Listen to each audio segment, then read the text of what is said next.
Let me take the trash out first. Our guest on MOATS just 3 nights ago was arrested in a performative pantomime by the Metropolitan Police, even though she doesn't live in London. They travelled all the way from London to Bristol and arrested her for speech, arrested her for Twitter, arrested her for things said many months ago in the summer at a public rally in the capital city of London. Our good doctor was due to face the General Medical Council just the next day. And, of course, these two things are connected. As she told us in her interview on the mother of all talk shows, this was double jeopardy. She'd already beaten that had been brought against her by supporters of the Israel lobby, and now they were intending to try her again. And just in case there was any doubt about the outcome, well, they sent the Metropolitan Police to do their dirty work. They handcuffed a British Palestinian general practitioner, hospital doctor in the National Health Service, was handcuffed over tweets that she had issued. It is not yet the end, but it's getting there. The twilight is upon us. Britain's state capture is virtually complete, except in one regard. That was the decision by the police in Birmingham to recommend that the opposing fans of Maccabi Tel Aviv not be permitted to attend their upcoming European tie with the Birmingham Premiership side Aston Villa. And now we know what basis they had for making it. The rest of us who follow these things already knew, but the Birmingham police had studied carefully the video footage of the rampage, the riot, which had been caused by the Tel Aviv fans at the European tie in Amsterdam last year. One that was treated in the initial stages by the British media as some class of pogrom turned into the revelation of complete complicity and guilt on the part of the Maccabi Tel Aviv fans. Maccabi, for British football fans, are like Millwall in the 1970s, but on acid. These are people who rampage around towns looking for anyone who looks like they might be a Muslim and savagely beating them. But they don't just beat people who are Muslims.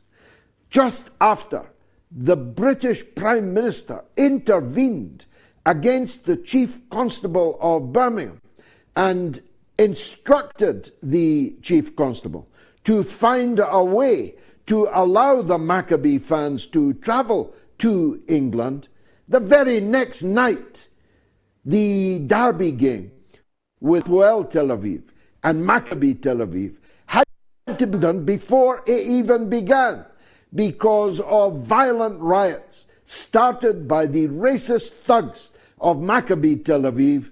The police authorities in Lviv, in Israel, cancelled the game because they feared that loss of life was all but inevitable. This left the British government with a considerable degree of egg upon their faces. They had intervened on behalf of the Maccabi supporters and their right to travel to England, but the Chief Constable of Tel Aviv would not allow the game to proceed because of the racist violence against other Jews being practiced on the terraces. You might have thought that that would be the collapse of Stout Party. You might have thought that the British government would swiftly walk this back, as they say in the United States. But no, they doubled down instead. They told the Chief Constable to tell them just exactly what it would require to take order, whatever the price, whatever the cost, they would meet it. I don't know if they had in mind deploying the British Army in the circumstances. I do know that Birmingham is a city where the bins haven't been collected for many, many months because the city cannot afford, they say, to meet the demand of the refuse collection workers that their wages should not be cut. Not for a wage increase, but to stop their wages being cut. Birmingham say they cannot afford to meet that legitimate demand, although they've spent more on trying to break the strike than they would have if they had honoured the men's demands. So state capture is not yet quite everywhere in Britain. But on issues like Gaza, where our flag fluttered today next to Jared Kushner in his press conference in Tel Aviv, where Jared Kushner, the president's son-in-law, announced his plans for Palestine, announced his plans for the governance of the people of the Gaza Strip. What the British flag was doing there, I'm not yet clear. But it was the American flag, the Israeli flag, and the British flag. So the British are back in Palestine. They were there in the 12th century for the Crusades, and they were there during the First World War. The war graves in Gaza, which include the remains of one of my distant relatives, long buried in Gaza from 2017, a very auspicious year in the history of Palestine, buried there and kept impeccably by the Palestinian authorities, but largely now destroyed in the murderous rampage of Benjamin Netanyahu over the last 2 years. We were, of course, occupation of Palestine by the time of the end of the First World War. But before we were in occupation of it, we'd already given it away in the Balfour Declaration when we promised it on behalf of one people to a second people, although the land belonged to a third people. But it no longer appears to belong to that third people, even though international law insists that Gaza is distinct, a part of the two-state solution agreed in the Oslo Accords and given the force of international law by the adoption of those accords by the United Nations Security Council. The maps are very clear. As a matter of fact, when I looked at the maps today, the events on October 7th, 2 years ago, actually took place in Gaza, not in Israel. That's right, the music festival was in Gaza. That's right, the kibbutzim that were attacked were in Gaza. They were not in Israel, as is recognized by international law. But the territory of Gaza is a very clear and legally distinct entity, and it is a part of the two-state solution, but no longer. The two-state solution is literally untenable. It's untenable anyway, politically, because of the announcement of 22 new Israeli settlements on the West Bank, where 800,000 illegal settlers already live. Netanyahu is pledged to double the number of illegal Israeli settlers on the West Bank over the next few years. That in itself renders the two-state solution untenable. But it's even more untenable when you take Gaza out of it. And Gaza is now well and truly out of it. Jared Kushner, who hopes to make a very considerable killing on the real estate opportunities on the beachfront property of Gaza, although who would want to buy a condominium on top of all those bones, on top of all that blood, on top of all those corpses, on top of all that toxicity, on top of the 3 Hiroshima bombs worth of munitions that were dropped, tiny piece of land? I have no idea, although actually I do have an idea the kind of people that they would be. But they would certainly not be Palestinians. They would certainly not be the people whose land it was being built on. And anyway, they don't go to casinos or bordellos, at least not at home. So we are in a situation now where the British, presumably in deference to the colonial governor, Tony Blair, who has still not been ruled out of the role of the British potentate in the Gaza Strip on behalf of his boss, Donald Trump. But I think if I was in Parliament, I'd be asking tomorrow exactly why the British flag was there. Certainly not pursuant of any decision made by the British Parliament, but the British Parliament is in any case increasingly farcical, a rubber stamp assembly where a government with a massive majority but no support at all in the country is doing whatever it likes, or rather whatever Israel likes. Now, will they, won't they go to Budapest? I've been to Budapest. It's a very lovely place, and I can think of nowhere better for peace to be hammered out between Donald Trump and President Vladimir Putin.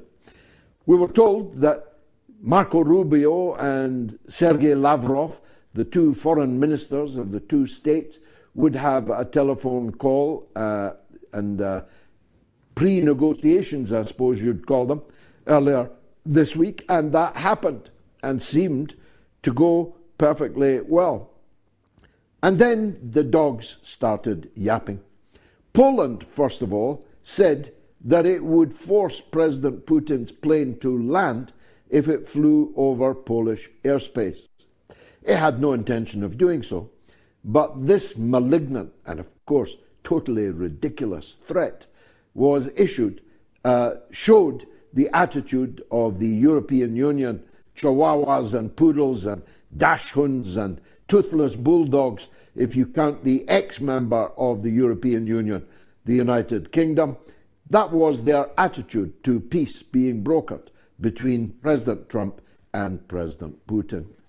Others said that Hungary would be punished if it did not arrest Vladimir Putin when he arrived for a summit meeting with the American President Donald Trump. Now, I know these are all ridiculous, performative postulations because, of course, if Poland shot down the president of Russia's plane, Poland would be glass within 12 minutes. Poland would cease to exist, and every Polish person would be dead because shooting down the president of the Russian Federation, a nuclear-armed superpower, well, would be a pretty silly thing to do. If Orban, having invited Trump and Putin to have their peace summit there, proceeded to arrest them on pain of being punished by the European Union, well, of course, the same would happen to Hungary, and we would be into World War III. Now, there's a remarkable insouciance about that. I understand it. I tripped this phrase off my tongue, and I realized that it doesn't have the impact on the audience that it should do. On this day in 1962, the Cuban Missile Crisis began. And for those of us who were alive at the time, the prospect of a nuclear war between the then Soviet Union and the United States of America was both absolutely real but absolutely terrifying. We all went to our beds in a state of fear and alarm. But this crisis that we're facing today is more dangerous than the Cuban Missile Crisis, and nobody seems to give a toss. There are no demonstrations about it. You can get a demonstration at the drop of a hat, quite rightly, over the situation in Gaza, but you try getting anyone even to raise in Parliament the danger of nuclear war that we are facing. You will not find it. No protests, no demonstrations, no evident fear and alarm. And I mention Britain again because today Ukraine fired British Storm Shadow missiles deep into Russia. Now, what could possibly go wrong? I don't know what targets were hit. I don't know if the missiles were intercepted. I'm really quite far from the madding crowd right now. But if anything significant was hit, by British Storm Shadow missile in Russia, Russia would be perfectly entitled to retaliate against the United Kingdom in a way that ineluctably would lead to nuclear war. Of course it would. Nuclear weapons is the only thing the British have got. They don't have an army. They don't have a navy. Their ships are held together by glue, and nobody wants to join the British Army. And if they conscript people into the British Army, well, I assure you that we will do everything possible to throw as many spanners into those works as is possible. So we've only got nuclear weapons. So if Britain suffered a retaliation from Russia over these Storm Shadow attacks deep inside Russian territory, well, what else are we going to do but fire nuclear weapons back? I don't think people are as fully seized of the danger of this moment as they should be.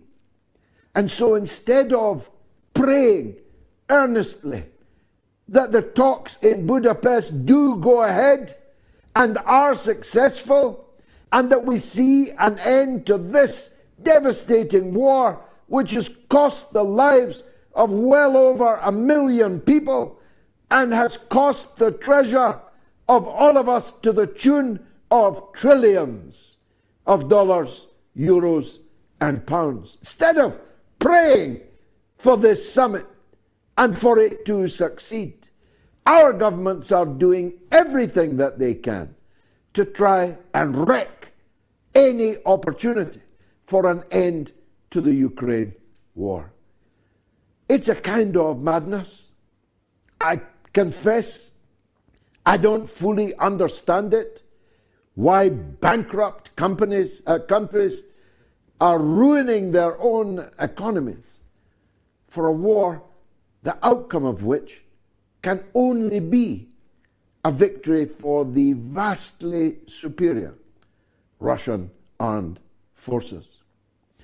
Which leads me to China, from where I'm broadcasting now. On this day in 1633, the Chinese Navy defeated the Dutch East Indies Company in an epic naval battle, the biggest ever naval encounter between China and the European powers at that time, the Battle of Liaolu. The Chinese won. Yeah, the Chinese Navy whipped the mighty Dutch East Indies Company in 1633 on this day. What happened last week?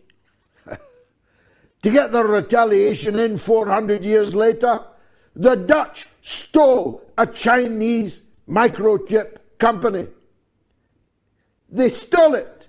They kicked the Chinese off the board and replaced them with a Dutchman. I'm not making this up. China immediately retaliated and said, "You've stolen our company, but we send billions of chips to Europe, to that company, and we will do so no longer. So you've stolen our company, but it now has nothing to do because we will not give it the chips." And this has immediately, within 3 days, caused the German car industry to begin to shut down. Volkswagen have begun to close down their assembly lines because Volkswagen cannot build its cars without the chips that China was sending to its own company in the Netherlands and were then distributed across the motor car industry throughout Europe. You see, you throw a pebble in a pond, it becomes a tidal wave, and that tidal wave may sweep you all away. Much more of that coming up, because this is the mother of all talk shows.